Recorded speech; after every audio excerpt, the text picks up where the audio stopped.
What are the most common health issues female high performers might deal with? That's what we're covering this week on Spirit of an Athlete. I'm your host, Amanda Smith, owner of Body Whisper Healing and creator of the Heal to Grow system and the Gutsy Chick quiz. Check those out at bodywhisperhealing.com. That's right. On this episode, I am going to cover the most common health issues that female high performers have to deal with. First, let's cover what a high performer is. High performers in this scenario are going to be high performing athletes, college, pro level, or even athletes who are going after college or pro level play. I'm also going to be talking about entrepreneurs, since I am one, and leaders, executives.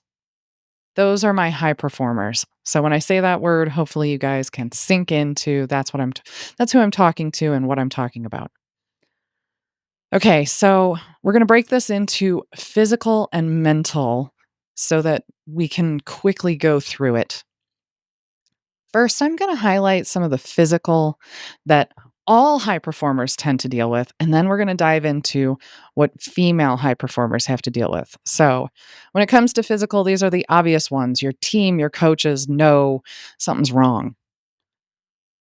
The most common for high performers are muscle strains and tears, ligament sprains, stress fractures, concussions, arthritis. Arthritis, they say, is a repetitive strain. So we could lump that into sprains and strains. And now the physical, the mental. Mental health issues that high performers deal with: anxiety, depression, eating disorders, burnout, performance anxiety, and substance abuse, which could get lumped into the physical as well. Overtraining is also an issue that high performers deal with. Overtraining could be both mental and physical, so it crosses that barrier between the two. Actually, let's talk about that for a second. Most physical injuries create mental injuries, and most mental injuries create physical injuries. It's a whole chicken and the egg thing right there. So just know, if you have a physical injury, you're probably dealing with a mental injury as well. If you have a mental injury, you're probably dealing with a physical injury as well. And overtraining shows up as fatigue, lack of solid performances, increased injury risk, and something called overtraining syndrome, which is a mental issue. Okay, let's dive into the female side of this. I specifically work in Body Whisper Healing with females. I do also work with males, but I target females in my work.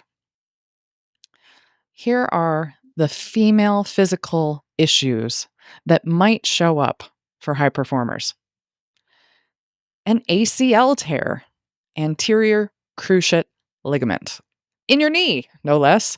I have done this. I tore my ACL back in 1999 and then had a second surgery in 2001. I was a high school athlete and then a college athlete when those surgeries happened. ACLs, the reason that this seems to be coming up for females specifically is their bone structure and the fact that they're not meant to be doing sports according to their bones. Isn't that crazy? I was told when I came out of surgery, the very first thing that I was told by my dad was, "You're probably going to blow your other one." Knock on wood, I did not blow my right ACL, at least as far as I know. My left, however, they reshaped the bone during surgery so that I wouldn't tear my new ACL, which happened to come from my patella tendon, my kneecap tendon. So they turned a tendon into a ligament. Very exciting stuff.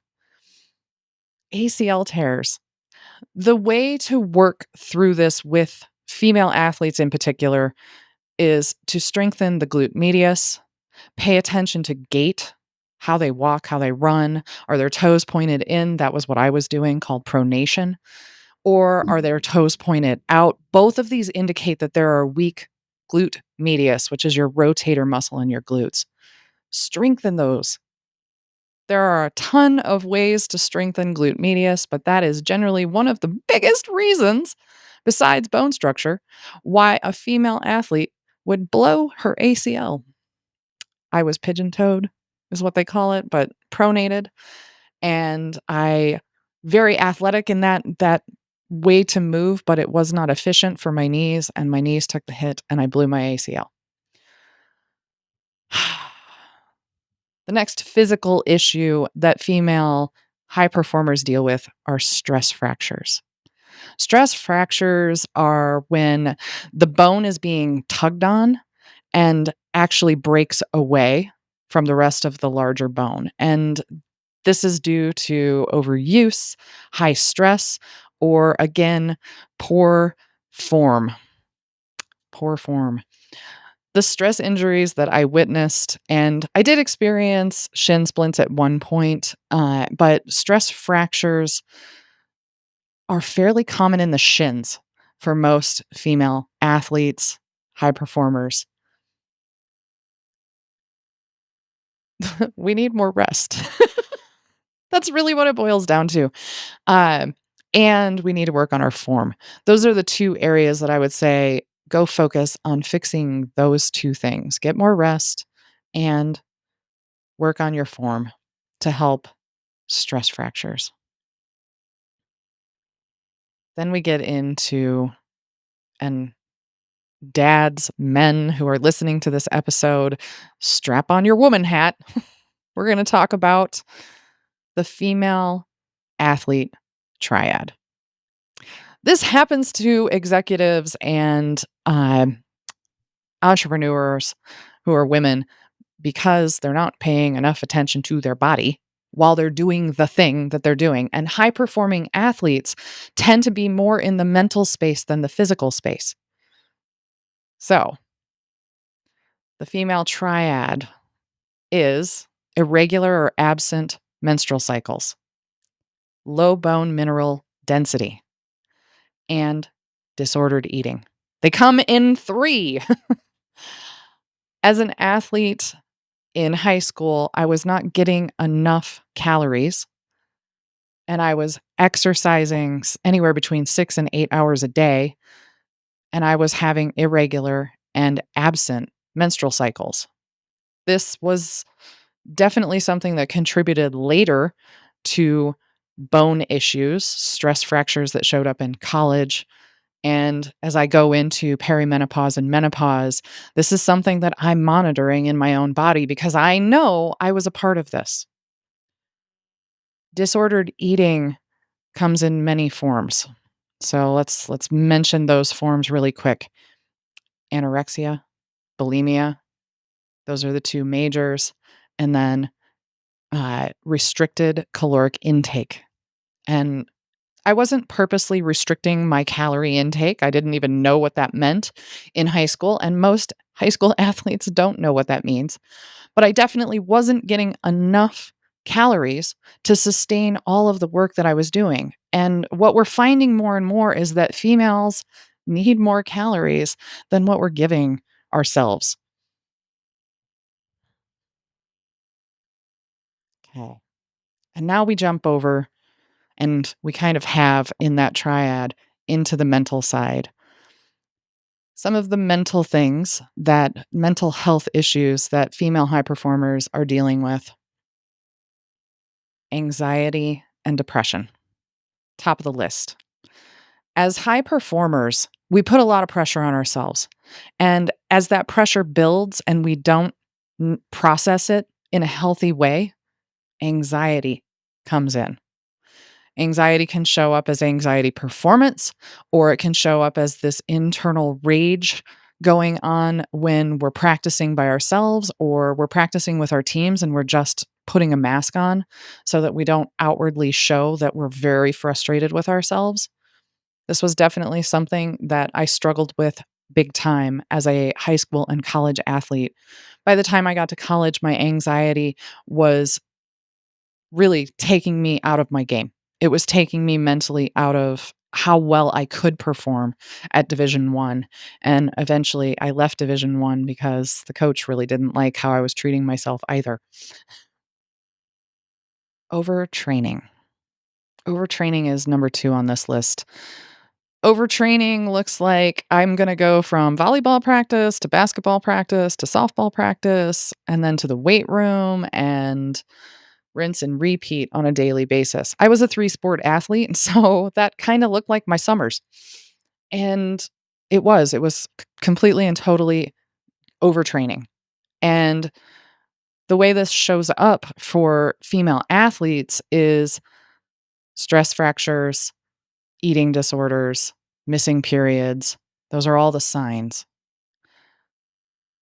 Helping yourself out in this scenario looks like really assessing how much you're working out and how much is necessary, and then becoming more efficient at what you're doing.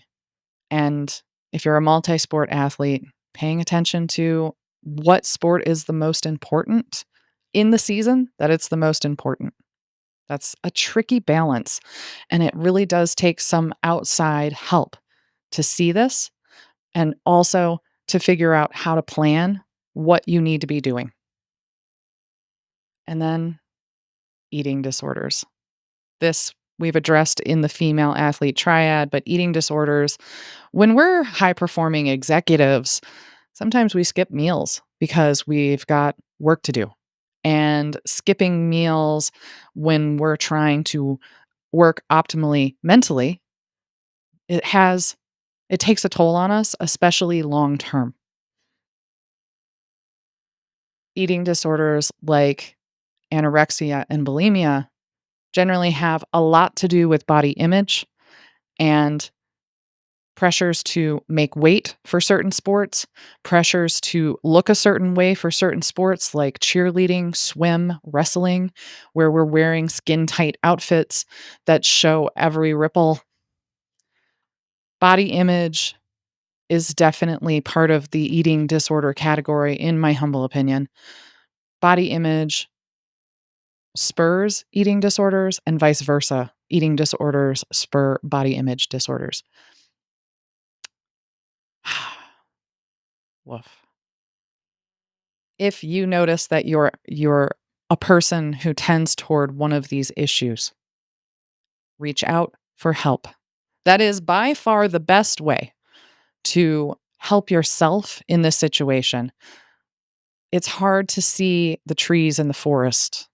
It's hard to see yourself and analyze yourself if you're always in the thick of it. If you're always going and doing the sport or always going to work or always showing up for your clients if you're in a service industry. Let's let's recap really quick.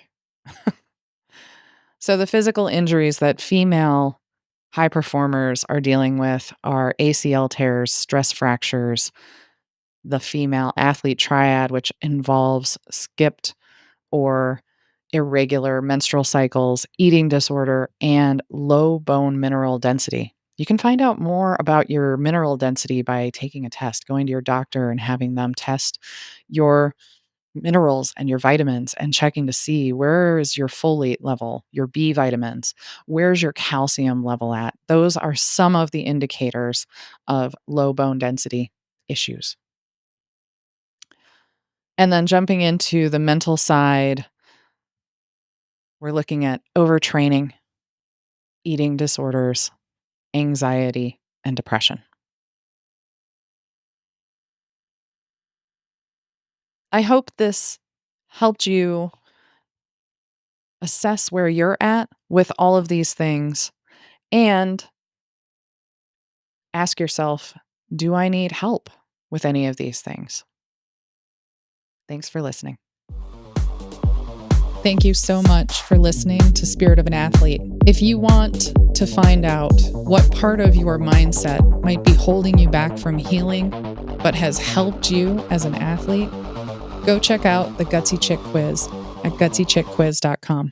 And if you would like more of me, you can go to bodywhisperhealing.com and read my blog, check out other podcast episodes, find out how I work with my clients, and much more. Thanks for listening to this episode.